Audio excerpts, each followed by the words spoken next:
Hi, everybody. Welcome. We're so glad that you're here with us. Thanks for joining us. My name is Vivian Schiller, and I am Executive Director of Aspen Digital. We're a program of the Aspen Institute that focuses on the intersection of technology and media, and a big area of focus for us is cybersecurity. We're here today to celebrate an anniversary that it means a lot to me, and I know to many of you who are on this Zoom call with us today in the cyber community, and that is the 1-year anniversary of the Cyber Civil Defense Initiative, which was both inspired and also fully supported by Craig Newmark Philanthropies, and composed of dozens of organizations dedicated to educating and protecting Americans amid escalating cybersecurity threats. Today's program is going to feature a few different parts. We're going to start with a fireside chat with Deputy National Cyber Director Camille Stewart-Gloucester and CISA Chief of Staff Kirsten Todd, moderated by Aspen Digital's own Garrett Graff. We'll then have a panel of practitioners who are intimately involved with cyber civil defense, including Tanisha Martin of Black Girls Code, Alexis Eggleton of Girl Scouts of Greater New York, Phil Reitinger of the Global Cyber Alliance, and Megan Stiefel of the Institute for Security and Technology. Our moderator for that session will be Madeline Dinona of the Gina Davis Institute. These panelists, but not the fireside chat participants, will be taking questions from the audience at the end. And finally, we're going to hear from the man himself, Craig Newmark. Again, he is both the inspiration for all this work and an inspiration for many of us every day, with an encouraging remark and always a pigeon joke, which we greatly appreciate. And with that, I'm now going to turn it over to my colleague, Garrett Graff, who will lead our fireside chat. Good afternoon, everyone. Thank you all for joining us, and particularly pleased to be here with two friends, Camille Stewart-Gloucester from the Office of the National Cyber Director at the White House, and Kirsten Todd, Chief of Staff at CISA in the Department of Homeland Security. Kirsten, let me start by asking you here, both you and Camille came into government here from the private sector, have experience in the nonprofit world. And I wonder if you could start us off this afternoon by talking a little bit about how you see the public role in cybersecurity differently now that you are sitting on the government side. Well, thanks so much, Garrett, and thanks to Aspen Digital for this opportunity, and obviously a huge thanks to Craig and to all of his generosity and for the leadership that he has taken on in this issue. Because the question that you asked, Garrett, really is driven so much by Craig's mission and objectives, and a lot of the achievements that have happened within the last year. You know, I think having come from the nonprofit sector, I was a little bit tuned into the role of individuals, looking at small businesses and individuals. But I think even more so when we look at the cyber threat landscape now today and how it continues to increase, the need for individual accountability and responsibility in cybersecurity is so critical. So whether we're looking at cyber education, how we're helping individuals understand their role in cybersecurity through their jobs, the tools that are out there, the services to access, all of these elements come down to how we as individuals have a role. And I think, you know, CISA, typically people understand it to be an engagement with industry, but at the end of the day, everything comes down to people. And I think that's one of the things that Craig has done so effectively and importantly is to really articulate that personal responsibility. So what we're focused on in these partnerships with nonprofits, and particularly when we're looking at building out the workforce, it's so much about educating individuals, and all of the relationships and engagements that Craig has are ones that a lot of them we're working off of as well, thanks to his support. But importantly, how can we get to individuals to help them understand what their role is? Camille, you sit in this fascinating new position, in this fascinating new office in the White House, bringing really coordinated national level attention to issues around cybersecurity. And prior to coming into government, you had spent a lot of time thinking about who should be around the table who the people were that were making up the cybersecurity workforce, the cybersecurity policy community. And I wonder if you could talk a little bit about that mission and how you see that coming together inside government and building these public-private partnerships around this important issue. First, thank you for having me. Congratulations, Craig. This is really important work. And to your point, democratizing influence, democratizing access to resources is such an important component of that. And this work, the role of philanthropy in general, really helps us reduce the chasm that exists between the big players and the small players. It allows some of the grassroots organizations and nonprofits to really take hold in the industry, be able to build resilience and defense for themselves.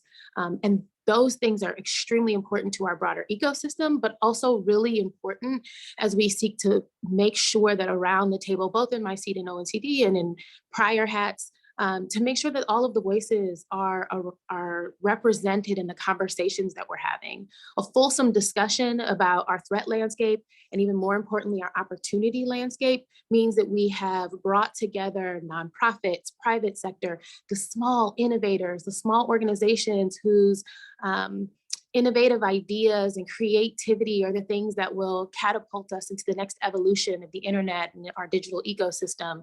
And so opportunities like the investment from philanthropy that opens the conversation and creates the resources and opportunities to expand the dialogue are extremely important. And a big piece of the work we're doing at ONCD is making sure that we facilitate those connections so that the conversation can be wider. And Camille, let me stay with you for another question here, one that I'll actually put to both of you, which is sitting in your role today, sitting in the conversations that you are having today, where do you see the greatest need from civil society, from the private sector around cyber issues and cyber policy right now? Yeah, the greatest need is, as you saw in the National Cybersecurity Strategy, we're trying to shift the burden from the small players to the big players. That still means that there are a lot of attacks being lobbed at the players that do not have the resources to protect themselves adequately. And so a lot of what you're seeing is a mobilization so that folks can bring all of that we have to bear around some of these threats and challenges. So there are a number of nonprofits that operate critical infrastructure or critical capabilities. We need to make sure that they are supported and have the resilience to be able to maintain those capabilities. We're thinking about how we focus in on the big players such that they can be supportive of those organizations. So what I see from public-private partnerships that'll be really key as we move forward is some true collaboration, some information sharing, some resource sharing, such that we are coming around problems to create a holistic perspective that includes people, technology, and the roles and responsibilities and policy and all the toolkit, all of the things that are in our toolkit to bear, such that we are actually understanding the risks that we have and the opportunity inherent in the innovation that's coming from the ecosystem. That's great. And Kirsten, similar question to you. You sit in an agency that has a tremendous amount of authority for things you don't actually control.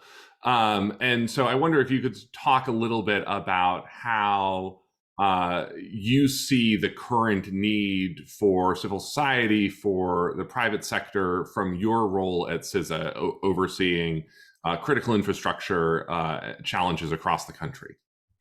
Yes, so that's always great when you have oversight over things that you don't control. But I think it really leads into three lines of effort, Garrett. And so the first is building off of what Camille said, this industry government collaboration, operational collaboration. For those of us that have been in this space for a long time, this public-private partnership sort of was a term that lost its meaning a long time ago. What we've been very focused on through different tools like the Joint Cyber Defense Collaborative and others is how do we bring industry and government together to share data in real time, which doesn't mean that we have all of the points, all of the facts together, but we're getting a better picture of the threat landscape so that we can react quickly together. As many leaders in cyber say, as we often say, no one entity can address cyber challenges by itself, that cyber is a team sport, that we must work together. And so that industry, government, operational collaboration is critical. The second point is something that's laid out in the strategy, and Camille referenced it as well, but it's really looking at the secure by design, secure by default. How do we ensure that the industry that is building the software has the responsibility to make sure that that software is secure? And what are we doing to build this in at the beginning and not something that's built on later? And being able to look at security and innovation as a partnership, as a complement, and that the term secure innovation isn't an oxymoron, that we've really got to look at how we're building out technology with security baked in and having it be seen as a differentiator. Security, while maybe not always convenient, should be really seen as something that's more valuable. So when you talk about the role of public and cyber and civil society, it's individuals and consumers seeing security as something that they want, that they prefer, so that that starts to work with the market. The third piece is really looking at the workforce. So we tend to think about cybersecurity as technology, which it certainly is, and thinking of it as a science and math discipline. But if we can open the aperture, so we really understand that cybersecurity is interdisciplinary, it's about problem solving, building solutions, and that we need actually capabilities and aptitudes that go far beyond math and science in order for us to be innovative and to really get ahead of where the technology is going, then we help to build out this civil society, because we can help everybody see themselves in cyber. And I know today we've got great representation across Girl Scouts and others and the nonprofits that we work with. It's so important to help talent across the country at young ages in underserved communities, in places that you typically wouldn't be able to attract cyber talent, to go and help individuals, and particularly young people, see themselves in cybersecurity. And we in government can't expect everybody to log on to USA Jobs to find a job at CISA. We have to go to where the talent is. And the good news is that the talent is everywhere. But when we're looking at building out this civil society and cybersecurity, we in government, we in industry really have to do the work to get to it and to help build out this infrastructure, but importantly, build out this community. Yeah. And one final question for both of you here, which we've talked about the role of government, we've talked about the role of the private sector and nonprofits. Let's talk about the role of individuals. You know, this idea of cyber civil defense is modeled, of course, on the World War II and Cold War efforts. Poster here behind me from the Cold War, where really every individual, every family, every block, every building had a civil defense responsibility in their community. I wonder if you, Camille, could start us off, thinking about this from the land of the White House, from the land of the Office of the National Cyber Director. What's the role that an individual can play in this? Yeah, even as we try to shift the burden from small players to big players, there will be residual risk. And one of the things that we are seeing is, much like you need literacy and to know how to do arithmetic to be able to function in society, you are going to need some foundational cyber skills. And if you have those, the skills to navigate technology, understand how to secure your technology, to make risk-based decisions based on what your privacy threshold is, things like that, be able to understand how to make choices about where you engage and what you engage in, you'll have a toolkit that will allow you to effectively navigate the technological landscape. That also empowers you to be a meaningful candidate, to be a part of the cyber workforce. And in the broadest sense, not just cybersecurity, but understanding that it is a multidisciplinary industry that allows you to use all of the skill sets that excite you, that you have in your toolkit to be able to advance this challenging landscape, right? Every nurse is dealing with technology. Every lawyer's decisions has an impact on our cyber risk calculus. But not just that, you can also do those things, do many of those things with a lens towards cybersecurity. And so from an individual perspective, I would say it's twofold. I want folks to feel empowered and to make decisions about their digital safety, much as they do about their physical safety, and to just be intentional and make choices choices that align to their risk calculus. But also to open themselves up to how a career in cyber could either augment what they're already doing or be a next phase of their career or be something that they can choose as a career path. Yeah. And Kirsten, same question to you. We're here today marking the 1-year anniversary of the Cyber Civil Defense Initiative. It's a little past the 1-year anniversary of your Shields Up project. And I wonder if you could talk about the lessons that you have learned over this last year about the role and what we should expect from individuals across society in this. Well, I think, again, building off of what Camille said, I mean, every individual has a responsibility. And so what we're really focused on at CISA is raising that bar for cyber hygiene so that individuals do understand that. And what was interesting about Shields Up, which was a campaign that we launched in November with an understanding that it was likely that Russia was going to invade Ukraine, was lowering the bar for reporting, really highlighting the issues that you've just got to do the basics in your company. And while some of those might seem obvious, I think for the most part, a lot of it hadn't been done, and it gave CISOs more power to really invest in those basics. But I'll use your question as an opportunity to really focus on our education system, and something that I know Craig's donations and philanthropy has focused on, which is when we give a child an iPad to begin to learn to read or understand math, we should also be teaching that child what it means to be cyber secure. What are the basic cyber hygiene practices? We have to look at building this culture of cybersecurity as early as we can, just like there's the science around kids can learn more languages when they're younger because of how their brain is formed and being able to get it at a younger age. We need to be bringing cybersecurity into our education system at a very young age so that individuals, children are raised around it. And so it's not even a second thought, it's just part of what they do. And that will then evolve our culture to be one that is cyber secure and that we can build out this cyber civil society in an effective and impactful way. Great. Kirsten Todd, Chief of Staff at CISA. Camille Stewart-Gloucester, Deputy National Cyber Director. Thank you both for joining us for this great event today. Thanks, Garrett. Now on to our next panel.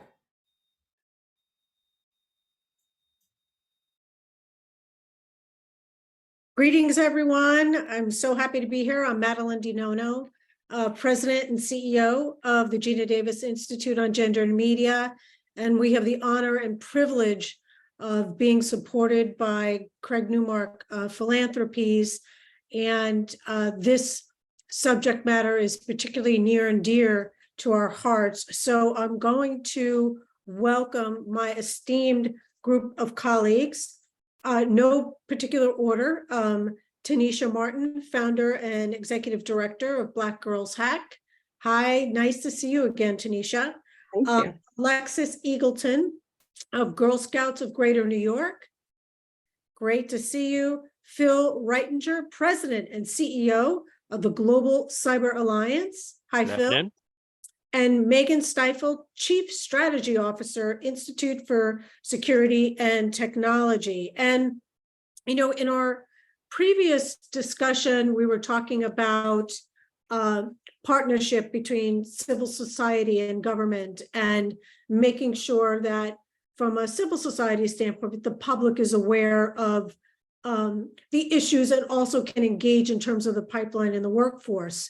So my questions are a little bit different, and I want to go back to the theme, which is Stronger Together.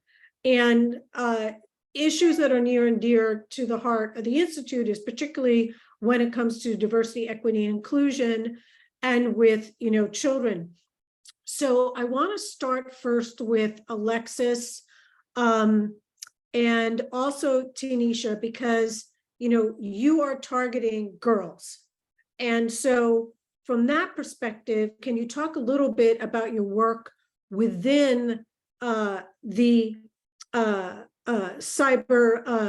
civil defense as a member of cyber civil defense in terms of that lens that you're using, in terms of being a part of the initiative, and also talking about programs or initiatives that you're doing. And I would love to start with you two first. Tanisha, would you like to start? You can take it away. Okay, excellent. So Girl Scouts of Greater New York, we serve the 5 boroughs and Girl Scouts from within the 5 boroughs. And so we train about 1,000 girls a year in cybersecurity. They earn badge work based on their age, which is something that's really exciting to us. We partnered recently with a group called Hack Club for our Girl Scouts to be able to come in and actually build a network and then learn how to both hack and defend it.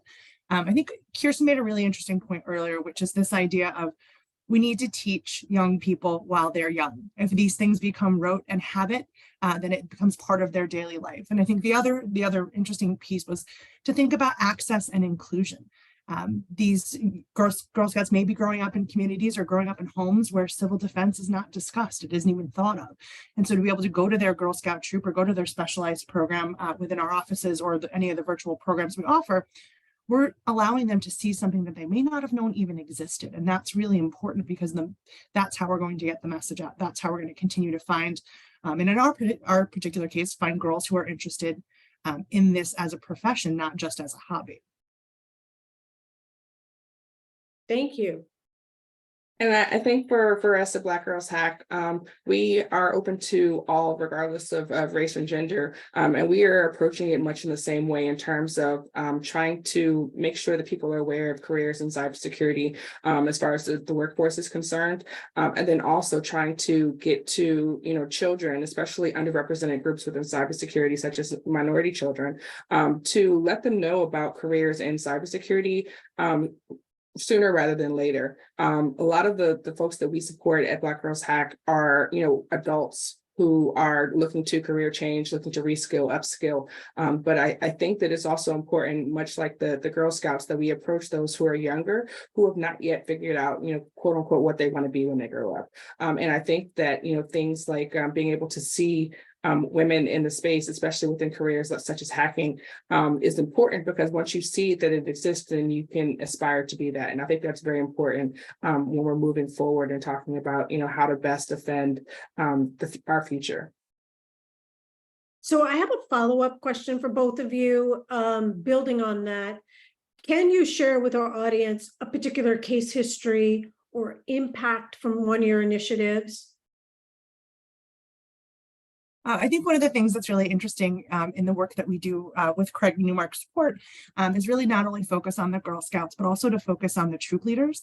We have 5,000 troop leaders here in New York City, and so we offer them stipends to go out and actually learn this cybersecurity programming so that they can go on and teach it later.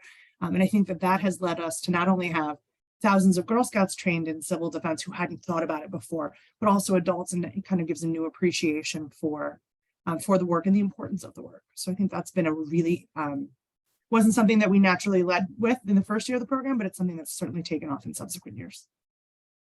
And I think for Black Girls Hack, one of the things that we're really proud of, we were able to host last year Girls Hack Village, which was a conference within DEF CON, a larger part of the Hacker Summer Camp initiative. And, through that, we were able to have, I think it was maybe 20 or so women that were able to give talks about their experience within cybersecurity, and then, their experience within the education system as well. And that was absolutely amazing for us because typically when you go to cybersecurity conferences, you don't tend to see women, you don't tend to see people of color that are operating in those spaces. So, I think it was a very important for us to be able to represent, what it looks like for women within the hacker, maker breaker space. And I think that the other thing that is very important to us is, again, educating the kids. One of our first donors for our kids program was Craig Newmark. So, we were able to, reach out to kids to try to get them, certified in cybersecurity before, they get to college, before they even, have the opportunity to enter the workforce so that they're prepared. Thank you for that. And so Megan and Phil, going over to you, kind of the same first question, but, I actually pulled this from the IST website, Megan, where it says systemic issues of inequality are being confronted on a daily basis. And I'd love to hear from you and Phil also about how your work is addressing that. Also, how are you thinking about diversity, equity, inclusion as you do with your work within, the initiative? Megan, you want to go ahead? I was going to defer to you, but no, happy to take that first question. I think there's a nice synergy between our two organizations, given the work that GCA does on the toolkits, that I'm sure Phil will talk about. We're, as I'll get to in a few minutes, trying to work across the ecosystem, looking to leverage the capabilities of the most capable organizations out there who can support themselves and others in better securing our critical infrastructure and our personal user devices, together with equipping and all the way down to equipping small and medium-sized enterprises with recommendations to help them, in particular, better prepare and respond to incidents of ransomware, which we know is a problem that is immune to size of organization. We now see some of the larger organizations being targeted by ransomware, but it can also affect even the smallest. And that itself, because of for a number of reasons, some of which have been discussed this afternoon, can be particularly problematic for organizations and individuals that fall below this, what is often referred to as the cyber poverty line. And so it's essential, we think, to leverage these higher capable skills and organizations to better secure those who are not themselves as empowered, may not have the resources to secure themselves. And so I'll turn it over to Phil just to say that it's, as has been the case with the prior civil defense, we really need to think collectively about this. And so we're trying to work across that ecosystem. And just Phil, before you jump in, maybe for the two of you, because I'm kind of an outsider, you mentioned cyber security poverty line. I hadn't heard that before. What does that mean? So I can start with that if you like. It's actually a term coined by Wendy Nather, who was with Duro Security and is now, that's been bought by Cisco. But the notion is, and this is really sort of the motivating factor behind cyber civil defense, if you will, that cybersecurity is possible for the people that have the resources and the expertise. And that is actually a tiny, tiny slice, right? It's not like driving your car where everybody knows how to drive a car safely. Very few people know how to drive a computer safely. And even if they do, they may not have the resources to do it properly, right? And so the notion is that the people who can do that are above the cybersecurity poverty line, and those who are not able to do that are below that. And that it's not at 30% or 20% of even the US population. It's about 95 or 96 or 97%. So what Craig's cyber civil defense is all about really is a whole of society effort, as Garrett and Camille and Kirsten talked before, making sure that everyone is enabled to do the things that they need to do to protect themselves. And so something both Megan's organization, IST, and mine, the Global Cyber Alliance, do is working towards that. Our particular play is around making sure that everybody has access to the tools and services to do the basics, and the expertise, the knowledge to do the basics. Sort of like how to drive your car safely, how to brake, right? So how to buckle your seatbelt. Well, the cool thing about the internet is you can get sometimes that seatbelt with the car or externally. And so what we do, among other things, and Megan mentioned this, is provide a set of free cybersecurity toolkits for a bunch of different audiences that are designed to make it possible for anybody around the world to be able to do what is often called basic cyber hygiene, using multiple factor authentication, keeping your software up to date, those kinds of things. And I'm happy to talk about a particular case that we did in Indonesia to bring some of the communities left behind in the space, but I don't want to go on too long. So that's really the idea there, that everybody has the means to do what they need to do to be protected, and absorb it from people that look like them, get a fully diverse environment in putting those tools forward. So it's not just, white men over 50 in the United States who can protect themselves, but anybody around the world. Thank you for that. Megan, over to you. Sure. Well, I think so. Phil talked a little bit about the cyber poverty line. What I can do now is just to highlight some of the work that we've been, with Craig's tremendous support, able to accomplish and thinking about, again, spanning the ecosystem. And just to say, we're delighted to be here alongside our peers and highlighting how participation in the cyber civil defense has helped us work to improve our nation's cybersecurity. Craig Newmark Philanthropies has supported our organization in convening the ransomware task force, which was an effort we launched in early 2021 to help organizations, including governments, but also large and smaller organizations, better prepare for and respond to ransomware incidents, while also supporting public policymakers in deterring and disrupting the ransomware threat. We, with the essential support of Craig Newmark Philanthropies, we've been running 7 lines of effort, or some might call them mini projects, in order to support implementation of the recommendations of the task force. And we'll be talking a little bit more about these efforts on an event on May 5th, which is currently open for registration, and we encourage folks to join. We've been successful in making progress on against 90% of those recommendations. And I'll just touch quickly on a couple of those. One is that the ransomware task force, which was a multi-stakeholder, meaning governments, civil society, nonprofits, and industry stakeholders from the biggest to the smallest, put forward a set of recommendations that included, among other things, asking the government to make available resources to both large and small enterprises to better protect themselves. And actually, President Biden signed the bipartisan infrastructure bill over about a year and a half ago that included and allocated over $1 billion to help modernize and better secure, sorry for the noise, systems. One of the ones that I think is most relevant for this audience, so that we've been supporting it together and partnering with the Global Cyber Alliance and other civil society and industry partners, is an effort to improve cyber hygiene. So last year, together with the Center for Internet Security, Global Cyber Alliance, and others, we published something called the Blueprint for Ransomware Defense. It's a consolidated list of cybersecurity actions known to reduce ransomware by up to over 70%. And we've been working to raise awareness through things like webinars, which have been recorded and are available on our website. And next, we'll be looking to partner with an organization to support training against the set of recommendations that we know have been effective. And luckily for us, we have a partner in the Global Cyber Alliance, which has incorporated the recommendations into its toolkits that Philip mentioned. The last one I'll quickly touch on is working to improve public-private collaboration is something that Kirsten mentioned. This effort for our work on it also finds its roots in the ransomware task force. While we and others in industry work to boost users' defenses, as Camille mentioned, we know for the foreseeable future, malicious actors will continue to leverage hardware and software vulnerabilities to prey on organizations, both large and small, in order to make a profit. And we know that disrupting these actors' ability to make profit is one way to reduce harm.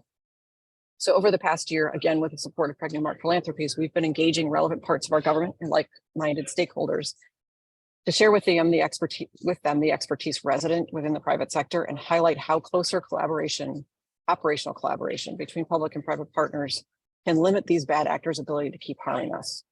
We were particularly honored to support the development of the National Cybersecurity Strategy and pleased to see in Section 2 the objectives to enhance public-private collaboration, to disrupt adversaries, and to defeat ransomware, which were core elements of our engagement in the strategy as the strategy developed. For us, engaging our peers and partners in government in dialogue about the challenge of ransomware has led to progress, and Craig's support has been critical in our efforts to do so. So to sum it up, as cyber civil defense spanned individuals to experts in the old times, with Craig's generous support, we've been working to empower the smallest organizations and leverage the capabilities of the biggest to improve security for all. So thank you, Craig, and our peers. So before we go to our next round of questions, again, being the outsider, collectively, and maybe this is a note for Craig with all the grantees, as a caretaker, as an educator, as a person, knowing that we want all of this information to be accessible in terms of availability and accessible, can I understand what you just said? Is there some sort of vocabulary or, how to become smarter, what you need to know as a parent or something somewhere hosted by somebody that anybody, who did a Google search that said, I want to know more about cyber civil defense or how to safeguard my family or myself. Does that exist somewhere? I'm just curious. I open that up also for Tanisha and Alexis to answer, because I don't know that there's a place that I can go. So I understand what, cyber civil, poverty means, or all these terms and things, ransomware. I don't even know what that means. That like somebody like me who's outside the industry can educate myself, or at least understand kind of what these terms are? Does that exist anywhere? So I'll start, Madeline. It actually exists in lots of places, right? And there are lots of resources that could help you. Like another grantee not here is Consumer Reports.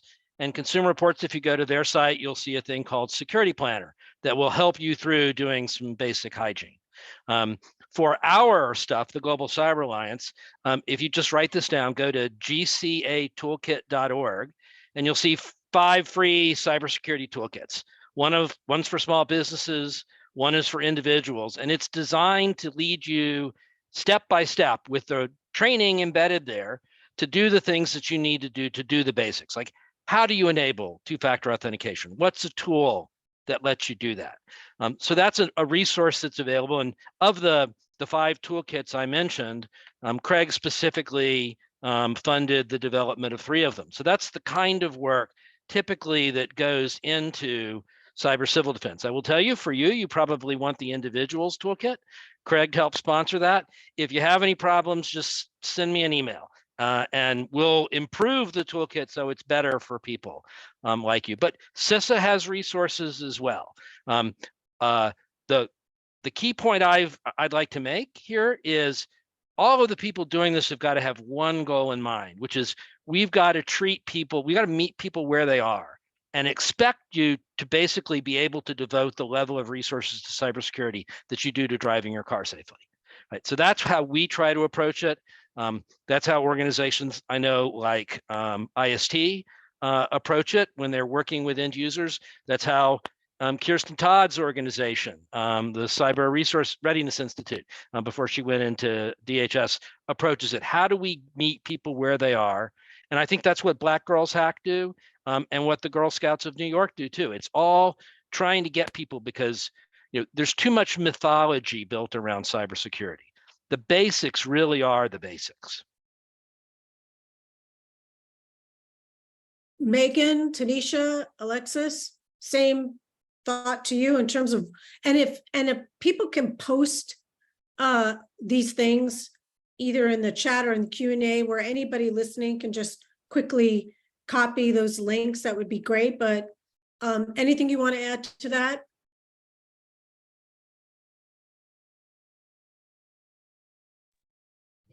I would just reiterate what Phil said. There are a number of great resources out there, and I think what's tremendous about this is that, as Phil said too, they can meet organizations and users where they are. Both, so the blueprint that I mentioned, as well as the GCA toolkits, are available in multiple languages. Ours is in Spanish and soon to be in Portuguese. GCA has that and a few others, and so it's I think no longer the case where we don't know what to do. It's really getting to the users, help them do what we need to do, and that's where Craig Newmark Philanthropies has been so instrumental in equipping us and helping us scale to reach all of the users. Well, this dovetails with my final question, and we've talked a lot about, like, bless Craig for funding this initiative, for bringing everyone together. And I know, and he'll probably talk about this, he loves when his grantees work together. So can you talk about how you are partnering? Phil, you had mentioned another partner. How are you partnering with your other fellow grantees under the initiative? And anybody can jump in and start on that one. I can start. I think we mentioned earlier that we just did a hackathon with Hack Club. We had 100 young people come into our offices and build that network and learn how to defend it.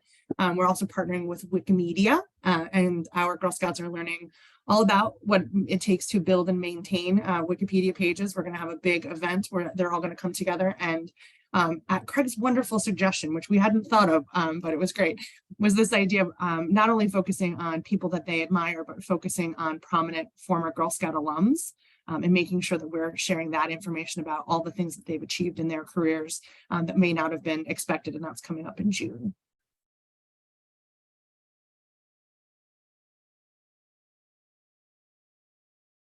Well, I'll go next. So, as we've all been talking about, right, this is really a community effort. It really takes, it takes more than a village for cybersecurity. It takes a global community. And that's one of the things that Craig has driven. One of the things I would just like to quickly point out is, there's a lot of behind the scenes collaboration that people don't know about. So, There's a mailing list that all of Craig's grantees and a bunch of other people share information on. And it's amazing the things that have come out of that. I've gotten more involved in Share the Mic in Cyber, which is a wonderful organization. We partner with, and my daughter actually worked at Girl Security. So, Girl Security is another really awesome organization getting younger girls involved in cybersecurity. So there's a real opportunity there. Our big area of work right now around networks is, I said, we all need tools and services, right? We need the capabilities along with the education that we can use to secure ourselves. So we're leading an effort to sort of take a look at what are all the tools and services that are out there, and do they meet the needs of all individuals, like or all entities, individuals in the UK, small businesses in Angola. There's a whole collection, and do we have the tools and services that are necessary? And many grantees and people who are not yet grantees are involved in that. The Cyber Peace Institute, the Forum of Incident Response and Security Teams, Consumer Reports, the Institute for Security and Technology. So there's a whole collection of people that say, yeah, we need to come together and work on this, and it plugs in really well in terms of developing tools and services to the work that IST has actually led on the ransomware initiative. I did want to put out, I expect there's going to be a request for calls to action. We're looking to get even more and more people involved. And I saw one question in the chat, how can I get involved? If you send an email to CCD, for Cyber Civil Defense at globalcyberalliance.org, we can tell you about the work that's going on around mapping and developing and gap filling tools and services for the whole community, and we can get you involved in that. So just send an email. And if there are nonprofits out there, think about joining Nonprofit Cyber, which is a community organization that's focused on bringing together those entities that work on implementation of cybersecurity. And both Tanisha and Black Girls Hack and Megan and IST are members of Nonprofit Cyber as well.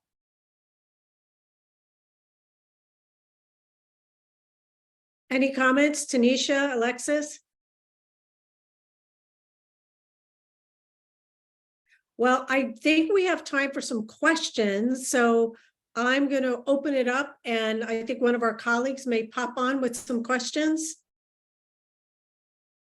Absolutely. So one question that just came in, is there something you'd like to see government do to help invest in a future generation of cyber leaders? This was by Anonymous and can be for anybody. So I'll take a crack at that. I think that I've seen this recent administration doing a great job of focusing on careers within cybersecurity and reaching out to diverse groups to, open up, to some non-traditional means of seeking people for those. But, I'd like to see some further work as far as, making the job requisitions, more reflective of what is needed to be able to perform in these in the positions. A lot of times, and it's not just the government sector that does this, the public sector does it as well. A lot of times the jobs are not realistic, and they're looking for people, for example, who have like a CISSP, which requires 5 years of experience for entry-level positions, right? We have, I think it's something like millions of jobs within the United States that are open in the cybersecurity realm, and we want to work towards getting people involved in those careers, but we need them to be more reflective of what's actually being done for those positions, and not just like a unicorn wish list, which a lot of I think organizations focus on. I'll foot stomp what Tanisha just said and just add, there are government programs to get people involved in cybersecurity, but as is generally the case with public interest cybersecurity, I like to talk about public interest cybersecurity because there's a big public interest around it. The level of underinvestment is massive. So, you look at the need that we've got, there are essentially no open or there are no people who have cybersecurity expertise who are looking for jobs. They all get hired. We need to have a bigger pipeline. We need to get more people involved. So it's time for the government to stop talking in terms of millions for workforce investment and start talking in terms of billions. And I know that sounds ridiculous, but it really is not.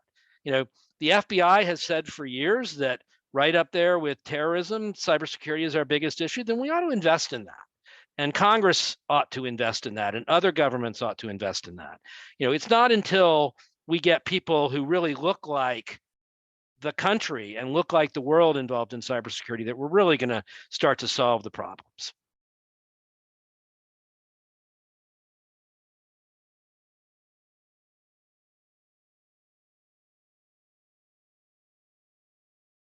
Do we have All any? right. Yeah. Nick, any other questions? Sure. So this is especially for those who work with younger folks. What's the reaction you get from young kids when you're explaining cybersecurity to them? These are people who grew up with digital natives, but do they understand the security need immediately? And is there a special way you communicate with them?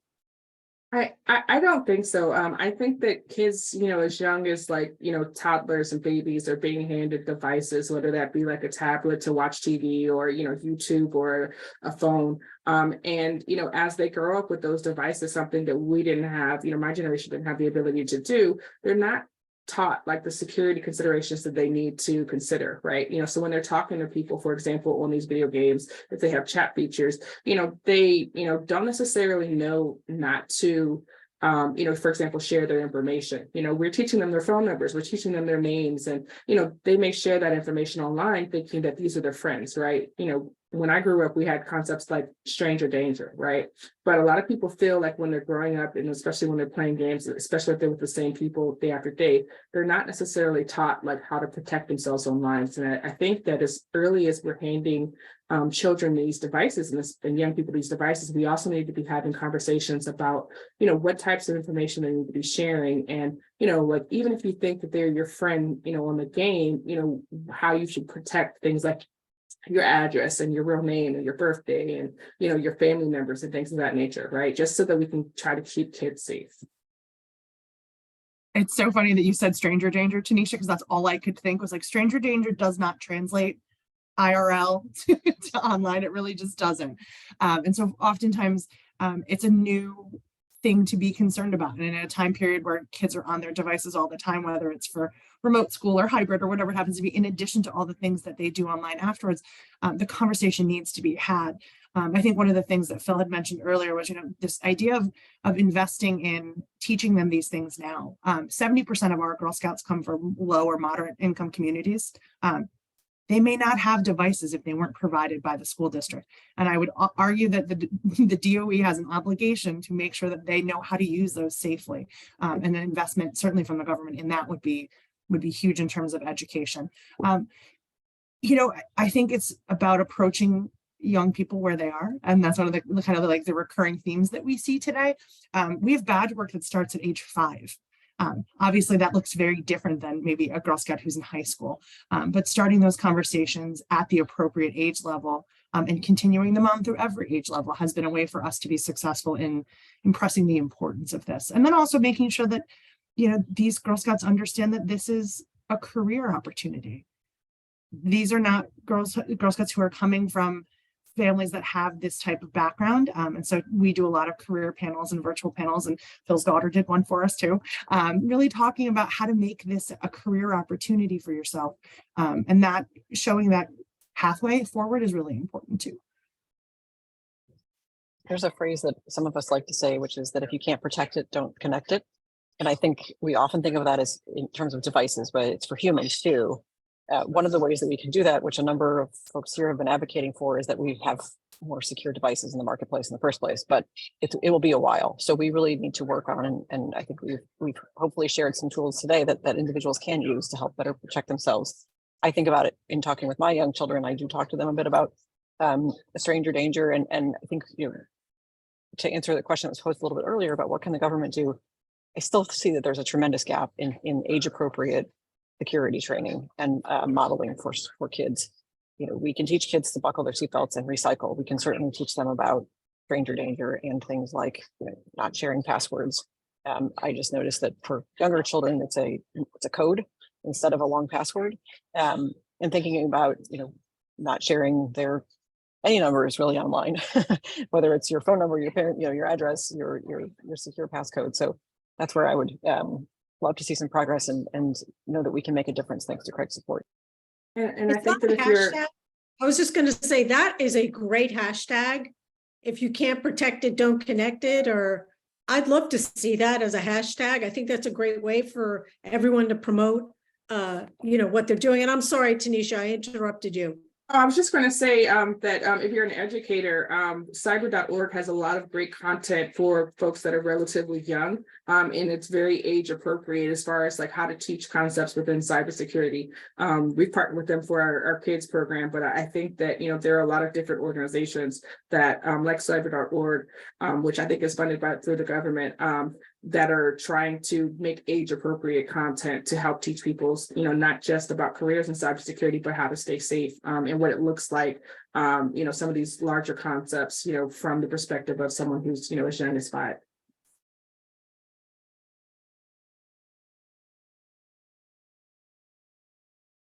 Well, I think we are at time for questions. So without further ado, I would love to welcome our dear friend and colleague. And the reason why all of this wonderful work is happening, please welcome founder and main thought leader of the Cyber Civil Defense Initiative, Craig Newmark. Take it away, Craig. Hey, folks. My deal is about I want to help and protect the people who help and protect our country. I work with a lot of vets and their families. They tell me that's the fight I should be focused on. They tell me that in practice, I enlisted like 5 years ago. I'm now 70. I kind of feel like I'm living on borrowed time. I got all this from my parents. They grew up during World War II. Everyone was expected to play a role. Everyone was expected to pitch in and help. When I was a kid, I was, I guess, a duck and cover guy in school. I did the whole civil defense thing to the extent where Garrett Graff bought me this hat. You see the poster there, illustrating that I really have no dignity whatsoever. Now we take the civil defense concept. It's cyber civil defense because in this war, everyone is at risk. We're all being attacked. But it's important for a guy like me who talks like he grew up in New Jersey, because I did. I got to put my money where my mouth is. A year ago, I pledged $50 million to create this cyber civil defense thing for regular people to be able to protect themselves. That includes education, tool development, workforce development, and that should be available to everyone. That's the really important deal there. It should be inclusive so that everyone gets a fair shake. In the years since, it has actually grown into a thing. It's a community of nonprofits and civil society groups working together to a shared goal of securing our stuff. A couple months ago, I decided 50 million wasn't enough. I really had to put my money where my mouth is, like a good New Jerseyan, and I increased that commitment to $100 million.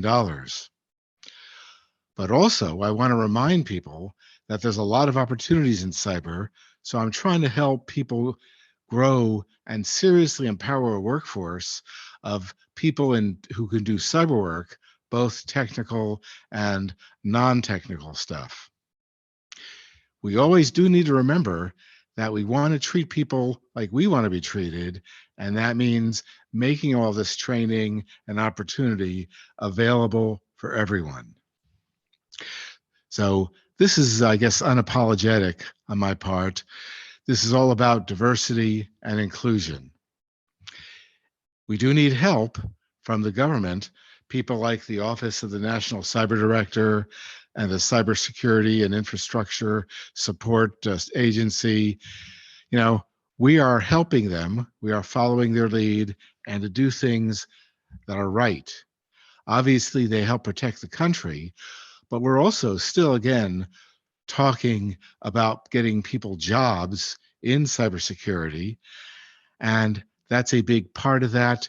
They're committed to it. We're committed to it. They remind me that there are groups, nonprofits, who are part of the fight in ways that are not well understood. I support a group called Shadow Server, and people fighting cybercrime, people fighting our foreign adversaries tell me they need groups like Shadow Server, which are really good at finding bad stuff on the net and stopping it. For example, they fight ransomware gangs by taking over their servers, and they fight ransomware gangs by interfering with their payment processes. But we need help. And this is my little call to action, not only to everyone who can be involved, but we need additional investments from industry, from nonprofits, from academia and philanthropy. Basically, what I'm saying is it's time for other rich guys to pony up some dough. Also, a thing I learned to say in New Jersey. In close, I just want to thank everyone and all the organizations for being part of cyber civil defense. This is all important to the success of cyber civil defense, to the success of our nation, and the safety of our nation. But like the Batman says, I don't think I'm the nerd you want, but I'm the nerd you got. And it's over to Garrett now, who may be a nerd too. A very proud one. Thank you, Craig.